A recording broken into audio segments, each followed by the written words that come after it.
KTU analogue ഇലക്ട്രോണിക്സിൻ്റെ module 4 ആയിട്ടുള്ള ഓപ്പാമ്പിനെ പറ്റിയുള്ള അതാണ് ഫസ്റ്റ് നമ്മൾ ഇന്ന് പഠിക്കുന്നത്. Operational amplifier. What is op amp? Op amp is the directly coupled high gain amplifier used to perform a wide variety of mathematical operations like summation, differentiation and integration etc. in analog computer. It is often referred to as basic linear integrated circuit. Example IC 741. അപ്പം അതിൻ്റെ block diagram നോക്കാം. The input stage, intermediate stage, level shifting stage, output stage. Non inverting ഇൻപുട്ടാണ്, inverting ഇൻപുട്ടുമാണ് ഓപ്പാമ്പിലുള്ളത്. അതിൽ നിന്നും input സ്റ്റേജിലേക്ക് പോകുന്നു. It is a dual input balanced output differential amplifier. Next to intermediate stage, dual input unbalanced output differential amplifier. Then level shifting stage, that is emitter follower with a constant current source. Then to output stage, complementary symmetry push-pull amplifier. Then to output. Op-amp ICs, IC LM741 pin configuration. It has 8 pins. LM301 8 pins ഉണ്ട് അതിനും. അത് കഴിഞ്ഞ് what is differential amplifier? A differential amplifier amplifies the difference between two input voltage signal. Therefore, it is also called a difference amplifier. Consider an ideal differential amplifier in the figure. Here, V1 and V2 are the two input signals, while Vout is the single-ended output. The signal is measured with respect to the ground. In an ideal differential amplifier output voltage, Vout is proportional to the difference between two input signals. That is, Vout is proportional to V1 minus V2. Discuss the parameters of op-amp എന്ന് ചോദിക്കുമ്പോൾ നമുക്ക് there are main parameters used to describe the performance are slew rate, bandwidth, common mode rejection ratio, input bias current, input offset voltage, etc. നമുക്കതിൽ ചിലത് നമുക്ക് നോക്കാം. അതിന് മുന്നേ differential gain പറഞ്ഞില്ലല്ലോ, സോറി. ഈ മോളിൽ കിടക്കുന്ന V out proportional to V1 minus V2 എന്നുള്ള ഇക്വേഷനിൽ നിന്ന് നമുക്ക് എഴുതാം V out is proportional to AD into V1 minus V2. AD V out is equal to AD into V1 minus V2 ആണ്. AD എന്ന് പറയുന്നത് ഒരു കോൺസ്റ്റന്റ് ഓഫ് പ്രൊപ്പോർഷണാലിറ്റി ആണ്. AD is the gain with which differential amplifier amplifies the difference between two input signals. Hence, it is called differential gain of differential amplifier. Next, common mode gain. If we apply two input voltages which are equal in all respect to the differential amplifier, that is V1 equal to V2, then output voltage Vout equal to AD into V1 minus V2 equal to 0. Then what is VCM? The output voltage of a practical differential amplifier not only depend on the difference voltage but also depend on the average level of two inputs. Such an average level of two input signal is called common mode signal, denoted as VCM. That is equal to V1 plus V2 by 2. The gain with which it amplifies the common mode signal to produce output is called a common mode gain of the differential amplifier, denoted as ACM. Then CMRR. When that is common mode rejection ratio. When the same voltage is applied to both input, the differential amplifier is said to be operated in common mode configuration. Many disturbance noise signals appears as a common input to both the input terminal of the differential amplifier. Such a common signal should be rejected by a differential amplifier. The ability of differential amplifier to reject common mode signal is expressed by a ratio called common mode rejection ratio. അത് നമുക്ക് CMRR is equal to AD by ACM എന്ന് എഴുതാം. അപ്പോൾ വേറൊരു equation ഉണ്ട്, 20 log 10 differential into differential voltage gain in decibel. Ideally, common mode voltage gain is 0. Hence, the ideal value of CMRR is infinite. Next, slew rate. Slew rate is defined as the maximum rate at which the output voltage can change. Usually measured in V by mu second. The instantaneous change in the input does not appear instantaneously at the output, but slews so many volts in a given period of time. Slew rate is equal to dV out by dt, that is rate of change in the output voltage with respect to time. Then to drift, the offset current and offset voltage changes with the temperature. We may have carefully nulled a circuit shortly after switching on power supply at an ambient temperature of 25 degrees Celsius. Later on, we may find that the temperature has risen to 40 degrees and the circuit is no longer nulled. This is called drift. പിന്നെ നമുക്ക് properties and ideal and practical opamp ചോദിക്കാറുണ്ട്. അപ്പോൾ അത് നമുക്ക് പഠിക്കണം. Open loop voltage gain, input impedance, output impedance, input offset voltage, input offset current, bandwidth, CMRR, slew rate, ഇതൊക്കെയാണ് properties. ഈ പ്രോപ്പർട്ടീസൊക്കെ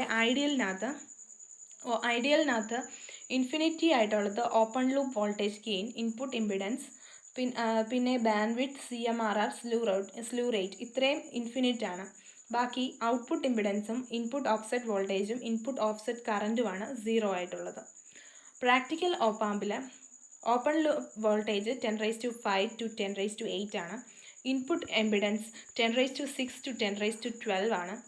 output impedance 75 ohm ആണ്. ബാക്കിയുള്ള താഴോട്ടെല്ലാം ഫൈനൈറ്റ് ആണ്. അതായത് finite input offset current, finite bandwidth, അങ്ങനെയാണ്. 70 to 80 decibel ആണ് CMRR. Slew rate 0.5 volt/ms. Bandwidth 1 MHz. Input offset current, input offset voltage എല്ലാം finite ആണ്. നെക്സ്റ്റ് CMRR നമുക്കറിയാം 20 log 10 decibel. പിന്നെ കിടക്കുന്നത് വോൾട്ടേജ് ഗെയിൻ എത്രയാണ് അത് വെച്ച് ഇൻഡ്യൂ ചെയ്താണ് നമ്മൾ CMRR കണ്ടുപിടിക്കുന്നത്. സ്ലൂ റേറ്റ് ഫ്രീക്വൻസി ആയിട്ടൊരു ഇക്വേഷൻ ഉണ്ട്. Fmax = slew rate divided by 2π/v/pk. അത് നമ്മൾ പഠിക്കേണ്ടതാണ്. പിന്നെ അത് കിട്ടുന്നതുമായിട്ട് കിലോ ഹെർട്സ് ആക്കി മാറ്റുന്നത് ഇക്വേഷനും പഠിക്കണം. പിന്നെ frequency compensation in op-amp. IC op-amps are designed both with and without frequency compensation to avoid unwanted amplifier. Types of compensation network എന്ന് പറഞ്ഞാൽ internal compensation and external compensation. The capacitor has been internally fabricated ആണ് internal compensation. External എന്ന് പറഞ്ഞാൽ capacitor have to add externally. Most commonly used compensation network are phase lag and phase lead. Phase lag network എന്ന് പറയുന്നത് Aβ = 1 ആയിരിക്കും. അതിനകത്ത് phase shift വളരെ ചെറുതായിരിക്കും, reducing the open loop gain so that frequency at which Aβ = 1 occurs. Phase lead network cancels some of the unwanted phase lag in the op-amp and make the circuit more stable. പിന്നെ അത് കഴിഞ്ഞാൽ what are the configurations of op-amp? രണ്ട് type of configurations ആണ് നമുക്ക് പഠിക്കാനുള്ളത്. Open loop and close loop. First, open loop configuration. Open loop means there is no connection between input and output terminal. ഒരു കണക്ഷനും ഇല്ല ഇൻപുട്ടും ഔട്ട്പുട്ടും തമ്മിൽ. അതിന് ഒരു ഫീഡ്ബാക്ക് ഇല്ല. There is no feedback. അതിന് open loop configuration are divided into 3: differential amplifier, inverting amplifier and non inverting amplifier. Differential ആംപ്ലിഫയറിൻ്റെ സർക്യൂട്ടാണ് ഈ ഉള്ളത്. ഔട്ട്പുട്ട് കിട്ടുന്നത് Vout = A × Vin1 - Vin2. Supply voltage ആയിട്ട് VCC VE ആണ് കൊടുക്കുന്നത്. രണ്ട് സിഗ്നൽ Vin1 Vin2 എന്ന് പറഞ്ഞ് കൊടുക്കുന്നുണ്ട്. Rin1 Rin2 അതേ കൂടെ തന്നെ അതാണ്. The circuit open loop. In this circuit the inputs are applied to both inverting and non inverting terminal. Since in this configuration the difference between two input signal is amplified, the configuration is called a differential amplifier. നമ്മൾ നേരത്തെ പറഞ്ഞതാണ്, അപ്പോൾ അത് കൂടുതൽ പറയേണ്ട കാര്യമില്ല. Inverting amplifier എന്ന് പറയുമ്പോൾ ഇൻവേർട്ടിംഗ് എന്ന് പറയുന്നത് നെഗറ്റീവ് ആയിട്ടുള്ള സിഗ്നലാണ്. ആൻഡ് നോൺ ഇൻവേർട്ടിംഗ് എന്ന് പറയുന്നത് പ്ലസ് ഓപ്ഷൻ പ്ലസ് എവിടെയാണോ ഓപ്പാമ്പിൻ്റെ കൊടുക്കുന്നത് അവിടെയാണ് non inverting terminal. Inverting amplifier എന്ന് പറയുമ്പോൾ ഇൻപുട്ട്സ് നെഗറ്റീവ് ടെർമിനൽ, അതായത് ഇൻവേർട്ടിംഗ് ടെർമിനൽ കൊടുക്കുന്ന ഇതിനകത്ത് സപ്ലൈ ഉണ്ട്, Vin ഉണ്ട്, Rin ഉണ്ട്. പക്ഷേ നോൺ ഇൻവേർട്ടിംഗ് ടെർമിനൽ ഗ്രൗണ്ടഡ് ആയിരിക്കും. അതാണ്. അപ്പോൾ Vout = A × V1 - V2 എന്നുള്ള അതിൽ നിന്നും V1 = 0 ആകും. V2 എന്ന് പറയുന്നത് Vin ആണ്. അപ്പോൾ നമ്മുടെ ഇക്വേഷൻ Vout എന്ന് പറയുന്നത് -AVin എന്ന് പറയും. Negative sign indicates that output and input is out of the phase. Non inverting terminal നേരെ അതിൻ്റെ വൈസ് വേഴ്സയാണ്. നോൺ ഇൻവേർട്ടിംഗ് ടെർമിനൽ ഗ്രൗണ്ടഡ് അല്ല, ഇൻവേർട്ടിംഗ് ടെർമിനൽ ഗ്രൗണ്ടഡ് ആണ്. നോൺ ഇൻവേർട്ടിംഗ് ടെർമിനൽ സപ്ലൈ ഉണ്ട്. അപ്പം V1 = Vin and V2 = 0. So Vout = AVin എന്ന് വരും. Input and output voltage is of the same polarity.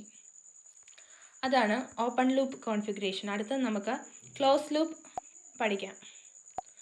Close loop എന്ന് പറയുമ്പോൾ there exist A feedback connection between input and output terminal. ഒരു feedback connection ഉണ്ട്. Feedback may be positive or negative. രണ്ട് type ആണുള്ളത്: close loop non inverting and close loop inverting amplifier. അതിനകത്ത് differential ഇല്ല. The gain of the non inverting amplifier ആണ് first നമ്മൾ നോക്കുന്നത്. In non-inverting configuration, the input signal Vin is applied to non-inverting terminal of op-amp and inverting terminal is grounded. This configuration also called a closed-loop non-inverting amplifier. For an ideal op-amp, no current flows into the input terminal due to the infinite input resistance and V1 always equals to V2, virtual short circuit. അത് നമുക്ക് പഠിക്കാം virtual short circuit എന്താണ്. Because of this virtual earth knot, the resistor RF and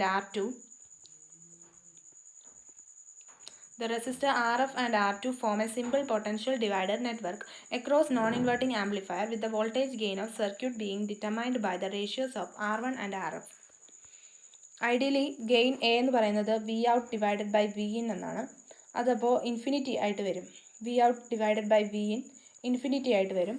so VA minus VE is equal V1 minus V2 എന്ന് പറയുന്നത് equal to 0 ആണ്. So V1 equal to V2. Applying KCL ചെയ്യുമ്പോൾ നമുക്ക് 0 minus V2 by R2 0 minus V2 by R1 is equal to V2 minus V0 by RF എന്നെഴുതാം. As VA is equal to V1 is equal to V2 is equal to Vn എന്നാവുമ്പോൾ അത് virtual short circuit വെച്ച് നമ്മൾ അവിടുന്ന് equation എടുത്ത് അവസാനം AF is equal to 1 plus RF by R1 എന്ന ഒരു equation കിട്ടും. ഇപ്പോൾ RF 0 ആണെങ്കിൽ AF എന്ന് പറയുന്നത് 1 ആയിരിക്കും. AF എപ്പോഴാണ് യൂണിറ്റി എന്ന് ചോദിക്കുമ്പോൾ അത് നമുക്ക് എഴുതാം. സോ അപ്പോൾ Vout ബൈ Vin 1 ആകും. Vout ഈക്വൽ ടു Vin ആകും. വെർച്വൽ ഷോർട്ട് സർക്യൂട്ടാണ്. അടുത്തത് ഇൻവേർട്ടിംഗ് ആംപ്ലിഫയർ. ഇൻവേർട്ടിംഗ് ആംപ്ലിഫയർ എന്ന് പറയുമ്പോൾ നമ്മൾ പറഞ്ഞതാണ് it is the closed loop amplifier in which the input is applied at the inverting terminal. The output of the inverting amplifier is out of the phase by 180 degree with respect to input. In inverting configuration, the operation amplifier is connected with the feedback to produce a closed loop operation. In inverting, the input signal Vin is applied to inverting terminal of negative of op-amp and non-inverting terminal is grounded. Vin is the input voltage signal and RF is the feedback resistance. Vout is the output voltage. So here Vout by Vin is equal to infinity. Ideally, gain is equal to Vout divided by V1 minus V2. That is equal to infinity. So Vout by infinity is equal to V1 minus V2. So V1 is equal to V2. Applying KCL, we get Vin minus V2 divided by R1 is equal to V2 minus Vout divided by RF. As VB is equal to V2 is equal to 0, Vn divided by R1 is equal to minus Vout divided by RF. So AF is equal to Vout by Vn is equal to minus RF by R1. AF is the feedback gain of inverting amplifier. If the ratio RF by R1 is equal to K, RF by R1 എന്ന് പറയുന്നത് ഒരു K എന്ന് പറയുന്നൊരു constant കൊടുക്കുകയാണെങ്കിൽ then closed loop gain is minus K and input voltage multiplied by a factor minus K and scaled output is available at output. This configuration also called a scale changes inverting amplifier. ഇപ്പം R1 is equal to RF ആണെങ്കിൽ Vout is equal to minus Vin ആയിരിക്കും. അതിനെയാണ് unity gain inverter circuit എന്ന് പറയുന്നത്. അടുത്തത് explain the concept of virtual ground. What do you mean by virtual ground concept? What is the concept of virtual short and its relation to negative feedback? ഇങ്ങനെയുള്ള questions ചോദിക്കുന്ന ഒരു ടൈപ്പാണ്. അതാണ് നമ്മളിപ്പോൾ പഠിക്കുന്നത്. The output voltage of op-amp is limited to the supply voltage VCC, which is of the order of 10 or 15 volt. Then input voltage Vin is equal to Vout by A. So it is called 100 mu volt. The value Vin is almost 0 but not exactly 0 because output voltage is Vin time the amplifier gain. The fact that Vin equal to 0 volt leads to the concept that at the input to the amplifier there exists a virtual short circuit or virtual ground. The concept of virtual short implies that although the input voltage is nearly 0, there is no current through the amplifier input to the ground. The concept of virtual ground is depicted in this figure. We know that the thick indicates that a short may be considered to exist with a Vin equal to 0, but this is virtual short in that no current passes through the short to the ground. അതിൽ R1 RF കൂടെ പോകുന്ന current എന്ന് പറയുന്നത് V2/R1 is equal to minus V out by RF. ഇതൊരു physical connection അല്ല. When V2 apply ചെയ്യുമ്പോൾ point A attains some positive potential, but simultaneously output voltage come into existence. Some fraction of this output voltage is feedback to point A in the phase opposition to the voltage already existing there. Due to the input voltage signal V2, this is due to the negative feedback. The algebraic sum of these two voltage is almost 0, giving Vin is approximately 0. Explain op-amp as summing amplifier with the help of relevant diagram. Inverting summing amplifier എന്ന് പറയുന്നതിനകത്ത് രണ്ടായിട്ട് നമുക്ക് divide ചെയ്യാൻ പറ്റും, inverting and non inverting. This is inverting summing amplifier. Since input impedance of an op-amp is extremely large, more than one input signal can be applied to the inverting amplifier. Such circuit gives addition of the applied signals at the output. Hence it is called as summer or adder circuit. ഇപ്പോൾ V1 = V2 = 0 ആണ്. ഇതിൽ ഈ ഒരു summing ആംപ്ലിഫയറിൽ I1 = അപ്പോൾ V1 - V2/R1 എന്നുള്ള equation, അപ്പോൾ V1/R1 ആകും. I2 എന്ന് പറയുന്നത് അങ്ങനെ V2/R2 എന്നാകും. KCL അപ്ലൈ ചെയ്യുമ്പോൾ I = I1 + I2 എന്നാണ്. അപ്പോൾ ഔട്ട്പുട്ട് സൈഡിൽ നോക്കുമ്പോൾ I = V2 - V out/RF എന്നാണ്. So it is equal to minus V out/RF. Minus V out/RF is equal to V1/R1 plus V2/R2. V out is equal to minus of V1/R1 plus V2/R2. If R1 is equal to R2 is equal to RF, V out is equal to minus of V1 plus V2. That is non-inverting summing amplifier. The summer that give non-inverted sum of the input signal is known as non-inverting summing amplifier. V1 = V2 എന്നാണ് first ഇത്. From the input side I1 = V1 minus V1/R1 and that is equal to V2 minus V1/R2. Since current through op-amp is 0, I1 plus I2 is equal to 0. Since current through op-amp is 0, I1 plus I2 is equal to 0. Applying the two equations, we get V1/R1 plus V2/R2, that is equal to V1 into 1/R1 plus 1/R2. So V1 is equal at node N, I is equal to V2/R, R is equal to V1/R, and I is equal to V out minus V2/RF is equal to V out minus V1/RF. V1/R is equal to V out minus V1/RF. V out/RF is equal to V1 into R plus RF by R into RF. അതിൽ നിന്നും V out എന്ന് പറയുന്നത് നമുക്ക് ഈ red colour mark ചെയ്തിട്ടുണ്ട്. ഇപ്പോൾ R1 = R2 = R = RF ആണെങ്കിൽ താഴെ V out = V1 plus V2 എന്ന് പറഞ്ഞ ഇക്വേഷൻ നമുക്ക് ലഭിക്കും. അടുത്തത് difference amplifier. Difference amplifier same as summer circuit. The subtraction of two input voltage, രണ്ട് ഇൻപുട്ട് വോൾട്ടേജ് ഇവിടെ സബ്ട്രാക്ട് ചെയ്യുവാണ് ഓപ്പാമ്പ് വെച്ചിട്ട്. That is called subtracted difference amplifier circuit. To find the relation between the input and output, let us use superposition principle. അത് superposition principle എടുക്കുകയാണെങ്കിൽ V2 = 0 ആയിട്ട് നമ്മൾ എടുക്കുകയാണെങ്കിൽ circuit act as inverting amplifier എന്ന് നമുക്കറിയാവുന്ന കാര്യമാണ്. V out is equal to അപ്പോൾ V out 1 is equal to minus RF/R1 V in 1. So with V in 1 = 0, the circuit reduces as here. V1 = V2/R2 plus RF into RF. I1 = V2/R1 = V1/R1. I1 = V out2 minus V2/RF equal to V out2 minus V1/RF. V1/R1 is equal to V out2 minus V1/RF. V out2 = R1 plus RF divided by R1 into V1. V out2 = R1 plus RF by R1 into RF by R2 plus RF into V into. Using superposition principle, we get V out = V out1 plus V out2. V out is equal to നമ്മൾ നേരത്തെ എഴുതിയതാണ് ഇത്. red color. So when R1 equal to R2 equal to Rf, V out equal to V in 2 minus V in 1.